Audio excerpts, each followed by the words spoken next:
O Senhor esteja convosco. Ele está no meio de nós. Proclamação do Evangelho de Jesus Cristo, segundo Lucas. Glória a vós, Senhor.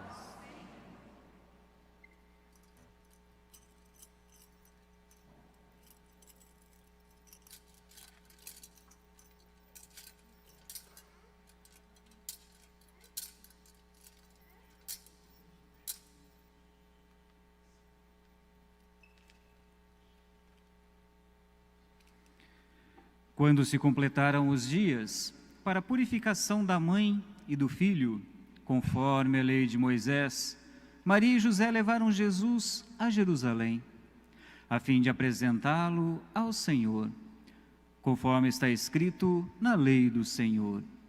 Todo primogênito do sexo masculino deve ser consagrado ao Senhor. Foram também oferecer o sacrifício, um par de rolas ou 2 pombinhos, como está ordenado na lei do Senhor. Em Jerusalém havia um homem chamado Simeão, o qual era justo e piedoso, e esperava a consolação do povo de Israel. O Espírito Santo estava com ele, e lhe havia anunciado que não morreria antes de ver o Messias que vem do Senhor. Movido pelo Espírito, Simeão veio ao templo. Quando os pais trouxeram o menino Jesus para cumprir o que a lei ordenava, Simeão tomou o menino nos braços e bendisse a Deus. Agora, Senhor, conforme a tua promessa, podes deixar teu servo partir em paz, porque meus olhos viram a tua salvação, que preparaste diante de todos os povos, luz para iluminar as nações e glória do teu povo Israel. O pai e a mãe de Jesus estavam admirados com o que diziam a respeito dele. Simeão os abençoou e disse a Maria, a mãe de Jesus: Este menino vai ser causa tanto de queda como de reerguimento para muitos em Israel. Ele será um sinal de contradição. Assim, serão revelados os pensamentos de muitos corações. Quanto a ti, uma espada te traspassará a alma. Havia também uma profetisa chamada Ana, filha de Fanuel, da tribo de Asser. Era de idade muito avançada. Quando jovem, tinha sido casada e vivera 7 anos com o marido. Depois ficara viúva, e agora já estava com 84 anos. Não saía do templo, dia e noite servindo a Deus com jejuns e orações. Ana chegou nesse momento e pôs-se a louvar a Deus e a falar do menino a todos os que esperavam a libertação de Jerusalém. Depois de cumprirem tudo, conforme a lei do Senhor, voltaram a Galiléia, para Nazaré, sua cidade. O menino crescia e tornava-se forte, cheio de sabedoria, e a graça de Deus estava com ele. Palavra da salvação. Glória a vós, Senhor.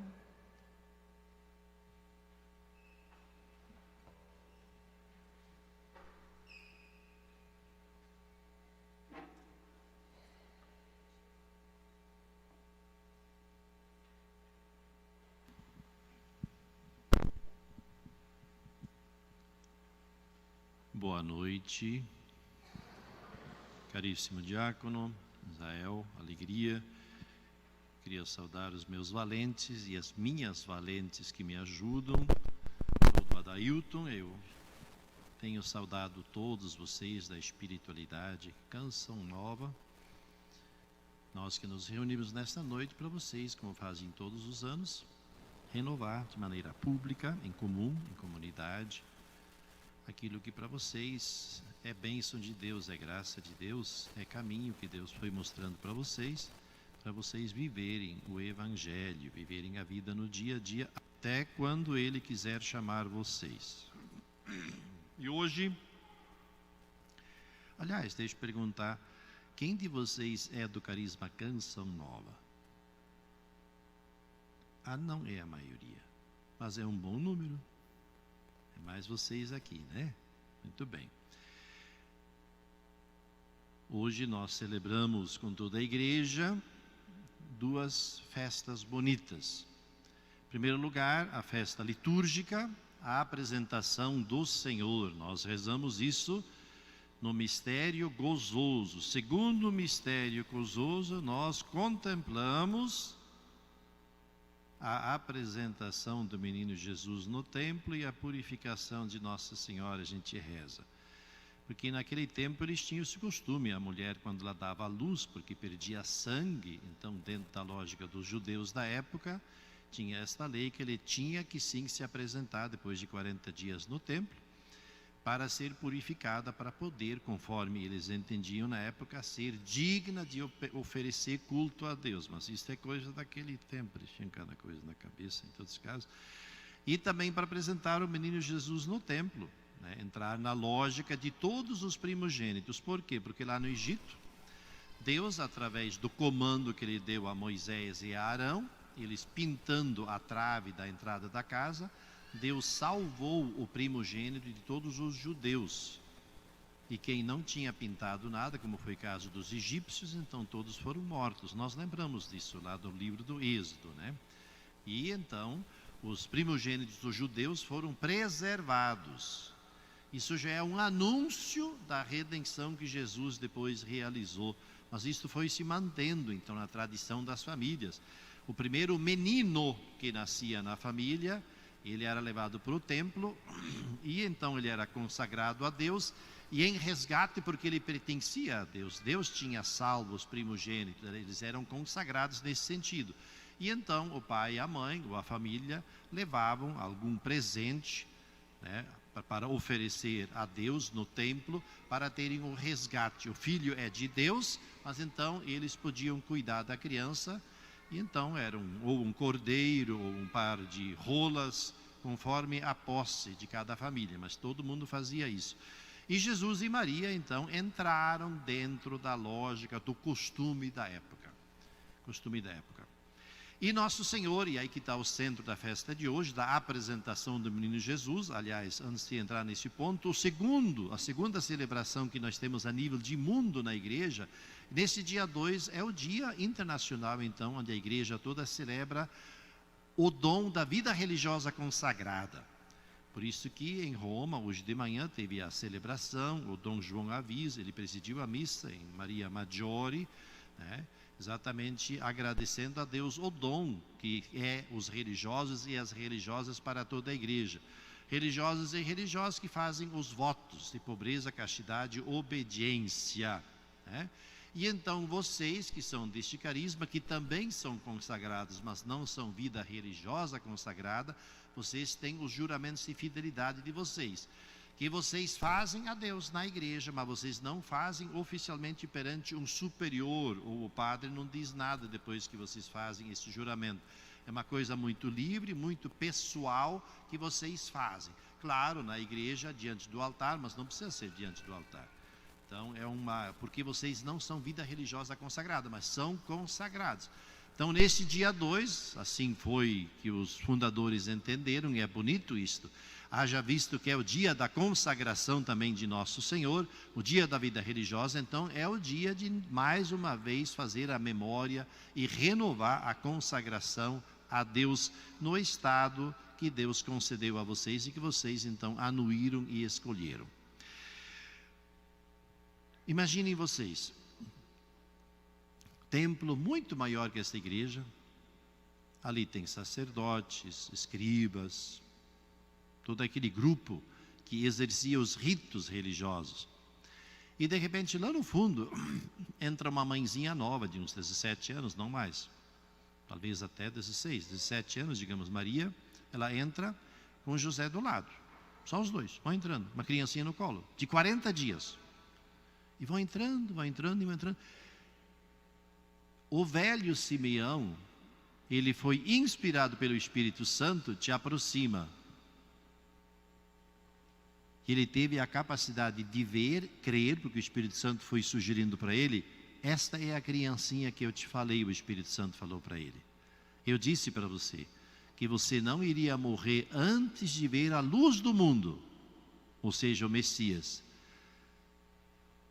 Agora, nós não sabemos a alegria do velho Simeão, isso não está escrito. Nós sabemos que ele pegou a criança nos braços, levantou e começou a bendizer a Deus. Se ele dançou naquele grande templo, não sei, mas ele deve ter vibrado demais. Imagina, ele recebeu a notícia do Espírito Santo que ele não iria morrer antes de ver a glória de Israel. Sei lá quantos anos ele viveu tendo a certeza, não, Deus vai me deixar viver até eu enxergar. Isso é bonito. Então ele teve razão para viver, que ele foi se preparando. Ele viu Deus naquela criancinha de 40 dias. Ele viu Deus.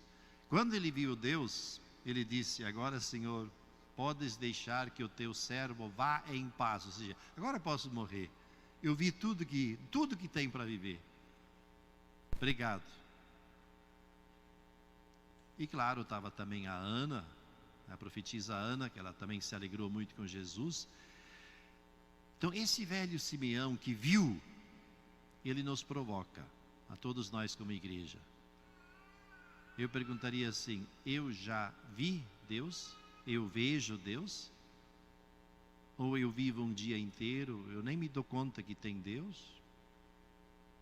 Deus está para ver Deus?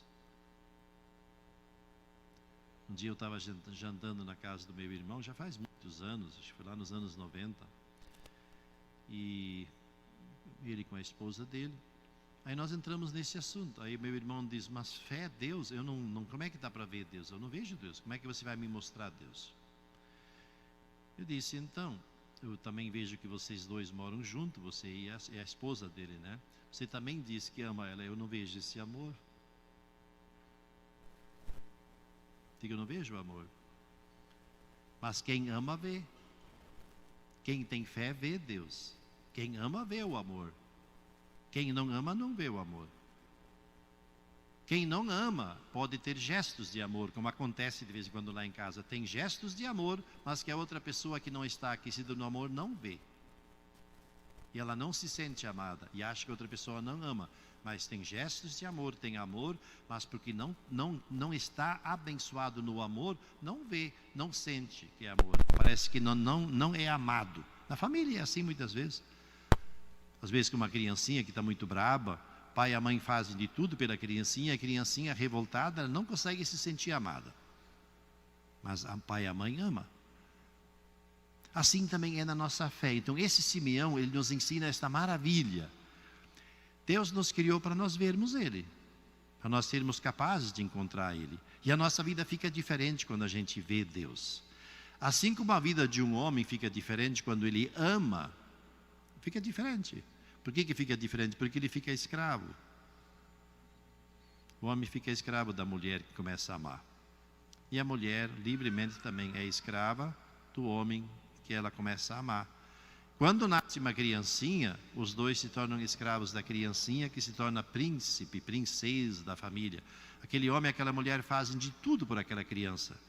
Assim é na nossa vida de fé. Quando eu consigo ter a graça de ver Deus, quando eu cresço para ver Deus com o meu empenho, eu faço de tudo por causa da fé. Se eu não vi Deus, se eu não tenho fé, se eu nunca tive a percepção de Deus, a minha vida de fé é um sacrifício. Eu vou forçado na igreja, eu observo os mandamentos forçadamente, tudo é difícil. Mas quando eu consigo perceber Deus, Deus me dá a graça de ver Ele, claro, é um empenho nosso. A minha vida muda, eu vivo leve. Mesmo eu como arcebispo. Para mim podia ser tudo um sacrifício. Pegar o carro lá em casa, hoje de manhã eu fui até Indaiatuba, celebrar na Candelária. E agora aqui, cada missa é um bom suador. Então tudo podia ser difícil, mas não é. Por quê? Porque eu gosto do povo que é de Deus. E eu gosto do povo que é de Deus porque eu gosto de Deus. Minha vida está entregue. Então este gesto do Simeão é um gesto que provoca. O que eu vejo? De manhã até a noite, o que eu vejo? É uma questão de nos acostumarmos a trabalhar a visão. Não esta visão, mas a visão da alma. O que eu vejo na minha vida? O que eu contemplo? E o Papa Francisco, hoje de manhã, lá no Congo, República Democrática do Congo, então ele se reuniu com padres, com seminaristas, irmãs, irmãos consagrados.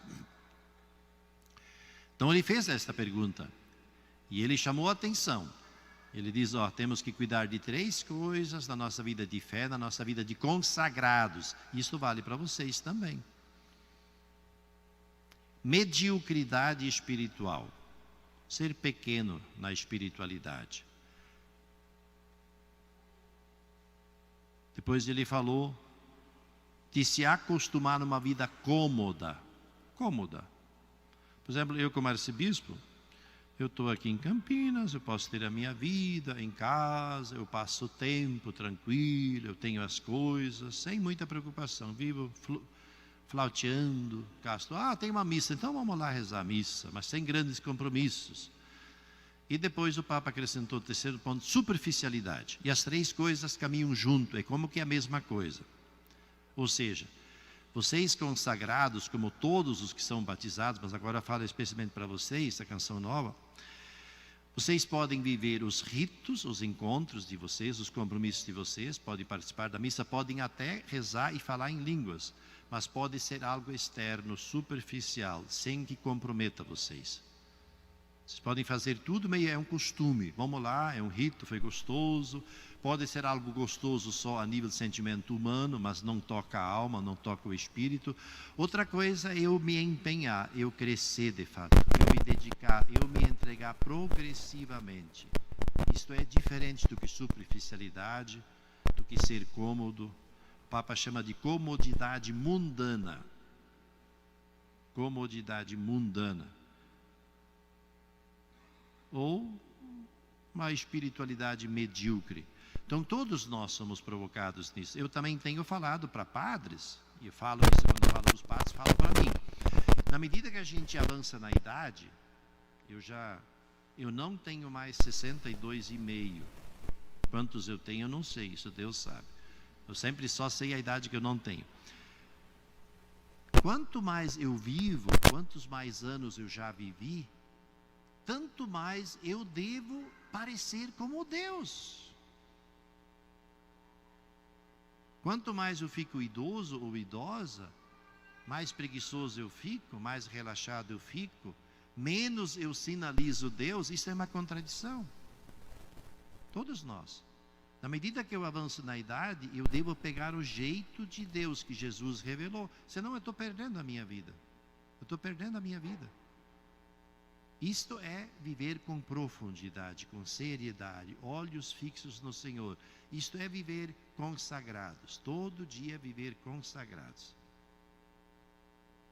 Então eu agradeço muito a Adailton, o trabalho de vocês, a missão, a mística, a espiritualidade, a presença aqui na nossa arquidiocese, que é bênção para nós. E continuem valentes, sérios, com sinceridade, buscando cada dia ver o Senhor e mostrar o Senhor encontrado e visto. Então agora eu deixo vocês conduzir a parte de vocês.